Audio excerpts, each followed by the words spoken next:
Hi hello வணக்கம் தொழிலே welcome to Anitha sari creation. நான் உங்கள் அனிதா மனோகரன். இந்த வீடியோவில் நம்ம பார்க்க போகிறது வந்து ஒரு காம்போ ப்ளவுஸ் தான். இந்த காம்போவில் பார்த்தீங்கன்னா நமக்கு கிட்டத்தட்ட 7 ப்ளவுஸ் வந்துருந்துச்சு. 7மே ஆரி ஒர்க் ப்ளவுஸ் தான். ஸோ ரொம்ப ஹெவி ஒர்க் இல்லாமல் கிராண்ட் ஒர்க் இல்லாமல் நெக் லைனும் ஸ்லீவ் லைனும் மட்டும் கேட்டிருந்தாங்க. ஸோ அவங்க கேட்ட மாதிரியே நம்ம பண்ணி கொடுத்துருந்தோம். இந்த இடத்துல நான் இன்னொரு விஷயத்தையும் ஷேர் பண்ண நினைக்கிறேன். அதாவது என்னோட பாசிட்டிவ் ரிவ்யூஸ் மட்டும் இல்லாமல் என்னோட நெகட்டிவ் ரிவ்யூஸுமே வந்துட்டு நான் உங்ககிட்ட ஷேர் பண்ணணும்னு நினைக்கிறேன்.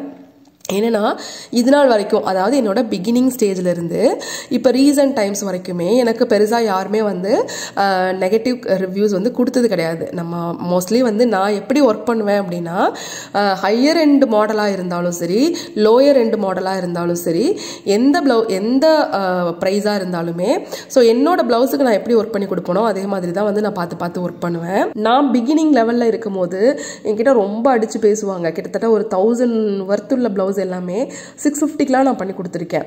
ஸோ 650க்கு தானே பண்ணுறோம் அப்படின்னு சொல்லிட்டு நான் ரொம்ப வந்துட்டு ஏனோ தானோட்லாம் பண்ணி கொடுத்தது கிடையாது. ரொம்ப பார்த்து தான் பண்ணுவேன். அவங்க கேட்டதை விடவே நான் அதிகமாக தான் ஒர்க் பண்ணி கொடுப்பேன். ஸோ எனக்கு அதில் வந்து பெருசாக கையில் லாபம் நிற்கலைனாலும் என்னோட ஒர்க்கு வந்து நல்லா இருக்கணும், நம்ம கிட்ட வந்த ஒர்க்கு வந்துட்டு நல்லா இருக்கணும்ன்ட்டு பார்த்து தான் பண்ணுவேன்.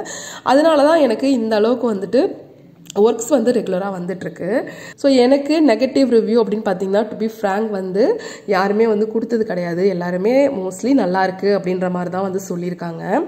ஸோ இந்த காம்போவில் தான், இதில் தான் வந்துட்டு 6 ப்ளவுஸுமே வந்துட்டு நல்லா இருந்துச்சு. பட் ஒரே ஒரு ப்ளவுஸில் என்ன மிஸ்டேக் சொன்னாங்க அப்படின்னா, வீட்டில் போய் போட்டு பார்த்ததுக்கப்புறம் பீட்ஸ் வந்து கட்டாயி வருதுன்னாங்க. இந்த கஸ்டமர் பார்த்தீங்கன்னா ஏன் முன்னாடி தான் வந்து ப்ளவுஸ் எல்லாம் போட்டு பார்த்து நல்லா இருக்குது அப்படின்ற மாதிரி வந்து சொன்னாங்க. பட் வீட்டில் போய் அவங்க அதை எப்படி ஹேண்டில் பண்ணாங்க அப்படின்னு தெரியல. பீட்ஸ் எல்லாம் வந்து கட்டாயி வருது அப்படின்ற மாதிரி எனக்கு கால் பண்ணி சொன்னாங்க. நம்ம நார்மலாகவே ஆரி ஒர்க் ப்ளவுஸை வந்து கொஞ்சம் பார்த்து தான் ஹேண்டில் பண்ணணும். அது ஃபுல்லாகவே வந்து நம்ம த்ரெட் வச்சு தான் பண்ணுறோம். நம்ம நார்மல் ப்ளவுஸை வந்துட்டு, அதாவது ஆரி ஒர்க் பண்ணாமல் பிளைனாக வந்து ஸ்டிச் பண்ணுவோம் இல்லையா, அந்த ப்ளவுஸ் வந்து கொஞ்சம் டைட்டாக இருந்ததுன்னா பிடிச்சி இழுப்போம். ஸோ அது ஒன்றுமே ஆகாது. பட் அதே மாதிரி நீங்கள் ஆரி ஒர்க் ப்ளவுஸையும் வந்து ஹேண்டில் பண்ணிங்கன்னா கண்டிப்பாக அந்த பீட்ஸ் எல்லாம் வந்து கொட்டுறதுக்கு வந்து வாய்ப்பு இருக்குது. என்னென்னா அது நம்ம த்ரெட்டில் தான் பண்ணுறோம் இல்லையா, கம்பி வச்சு நம்ம கட்டலை, ஜஸ்ட் வந்து த்ரெட்டை வச்சு தான் பண்ணுறோம். அப்படிங்கும்போது நம்ம ஹேண்டில் பண்ணுற மெத்தடும் இருக்குது. ஸோ ஹேண்டில் பண்ணும்போது நீங்கள் பார்த்து ஹேண்டில் பண்ணுங்கள். உங்களுக்கு பட்ஜெட் ஃப்ரெண்ட்லியாக ஆரி ஒர்க் பண்ணணும் அப்படின்னா ப்ளீஸ் ஸ்க்ரீனில் தெரியிற நம்பருக்கு காண்டாக்ட் பண்ணுங்கள். அதே மாதிரி நான் போடுற வீடியோஸ் பிடிச்சிருந்துச்சுன்னா ப்ளீஸ் என்னோட சேனலுக்கு சப்ஸ்கிரைப் பண்ணிக்கோங்க, லைக் பண்ணிக்கோங்க, பெல் பட்டன் கிளிக் பண்ணிக்கோங்க. அதே மாதிரி இன்ஸ்டாகிராமில் இருந்தால் மறக்காமல் ஃபாலோ பண்ணிக்கோங்க. நான் உங்களை அடுத்து ஒரு பட்ஜெட் ஃப்ரெண்ட்லி ஆரி ஒர்க் வீடியோவில் பார்க்குறேன். அது வரைக்கும் டாட்டா பை பை, தேங்க்யூ.